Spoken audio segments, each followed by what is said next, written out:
L'édition régionale de ce jeudi 4 avril. Merci d'être en notre compagnie. Voici le journal préparé par l'ensemble de la rédaction. D'abord, vos prévisions météo pour ce jeudi. Le retour d'un temps sec, clair et dégagé, du soleil dans l'ensemble.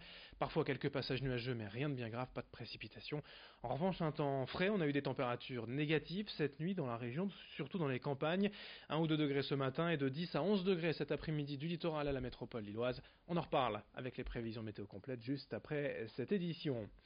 À la une d'abord, une décision hautement symbolique attendue ce soir à Lille. Le conseil municipal se réunit et doit décider, se prononcer pour ou contre l'interdiction des animaux sauvages dans les cirques.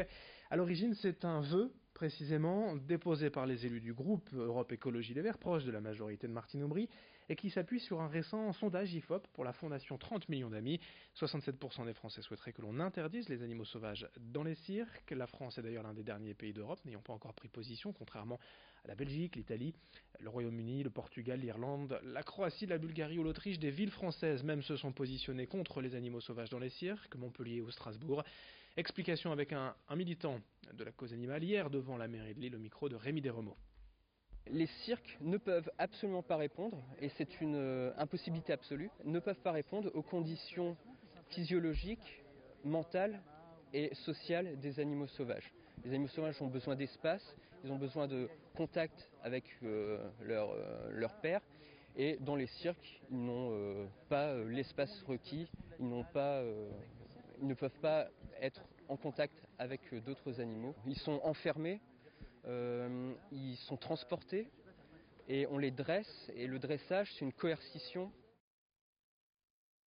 Le marché d'Audruic persiste et signe. Arrivé en deuxième place de la compétition régionale l'an dernier, la ville va cette fois l'emporter et représenter la région lors du concours national du plus beau marché de France organisé sur TF1 par Jean-Pierre Pernaut. La compétition et les votes sont ouverts sur internet jusqu'au 9 avril. Évidemment, Audruic fait face à d'autres marchés d'envergure, notamment les marchés d'Étaples, du Touquet, de Oisem à Lille, le marché de l'Épeule, à Roubaix, à Douai, à Lens, à Valenciennes. Mais ici, c'est une ambiance traditionnelle, un esprit pittoresque même que défendent les commerçants et les habitués. On y trouve des produits de la ferme, bien sûr, mais aussi des animaux vivants. Audruic, c'est une ambiance à part, appréciée par ces quelques clients rencontrés hier matin dans les étals du marché par Marine Kijek. La précarité du marché d'Audruic, c'est parce que c'est encore des marchés à l'ancienne, avec de la volaille vivante, et un marché campagne, que les gens sont super sympas, et puis voilà quoi, c'est ce qui fait que le marché, il y a beaucoup de monde sur Audruic. Disons que c'est toujours un plaisir de venir ici au marché, parce que les gens sont sympathiques et on y trouve ce qu'on veut. Il y a beaucoup de diversité, et puis on est bien placé. On est toujours ici en vente artisanale, il y a encore les volailles, des petits qui peuvent déballer sans être pour autant commerçants. On peut encore faire la vente à la criée, puis c'est très convivial et estival. Le grand débat national aura duré 2 mois avec en tout dans le Nord 135 communes qui ont organisé 339 réunions, 129 cahiers de doléances à l'arrivée présentés par les 4 observateurs nommés par le préfet, qui rassemble les principales préoccupations des nordistes, évidemment le pouvoir d'achat, les transports, l'économie d'énergie, la dématérialisation des services publics ou encore le millefeuille administratif. Plusieurs thèmes abordés par les citoyens.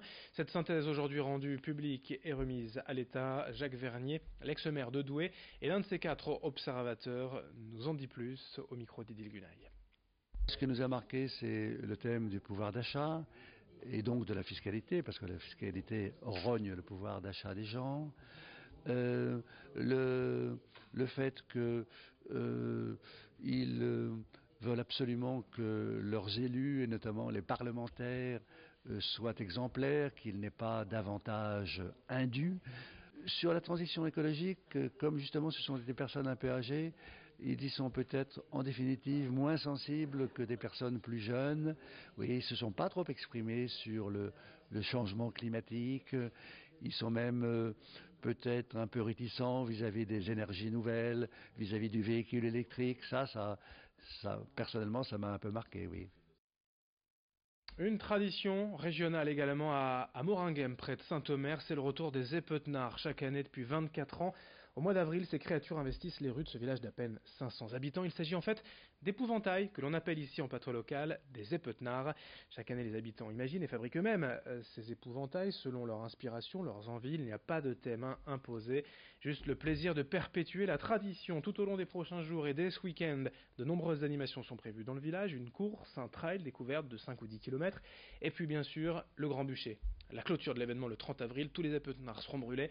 Explication au micro de Marine Kijek. Moringhem est connu à travers le Pas-de-Calais, même le Nord, pour ses épeutenards.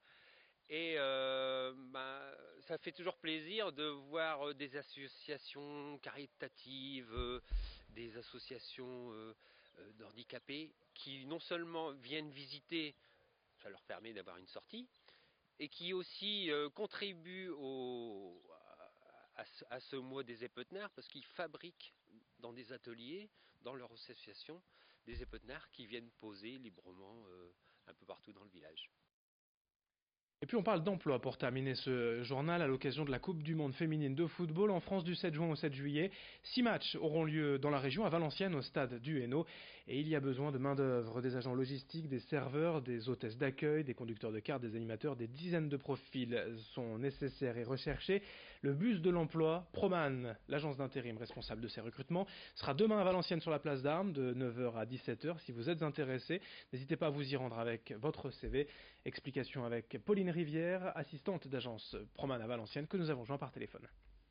Pour les postes tels que régisseur et hôtesse, là il faut vraiment être présent sur tous les matchs. L'objectif des régisseurs c'est d'encadrer toutes les hôtesses et donc ils doivent être présents à chaque match et aussi à la veille de chaque match. Mais sinon ouais, c'est sur tous les matchs, il y en a 6 en tout. C'est des missions ça varie entre 4 et 6 heures par jour en fonction des postes, des profils quoi. Les manutentionnaires ils sont rémunérés à 10,50 € de l'heure brut. Et les profils un petit peu plus quoi, régisseur, manager, tout ça, c'est entre 13 et 14 € de l'heure. Dans 2 mois, du 7 juin au 7 juillet, la Coupe du Monde féminine de football en France et à Valenciennes, dans la région. Le bus de l'emploi, lui, c'est demain, place d'Armes de 9h à 17h à Valenciennes. Fin de cette édition régionale à suivre. Dans un instant, vos prévisions météo, un temps sec, ensoleillé, un peu frais aujourd'hui. Merci de votre fidélité.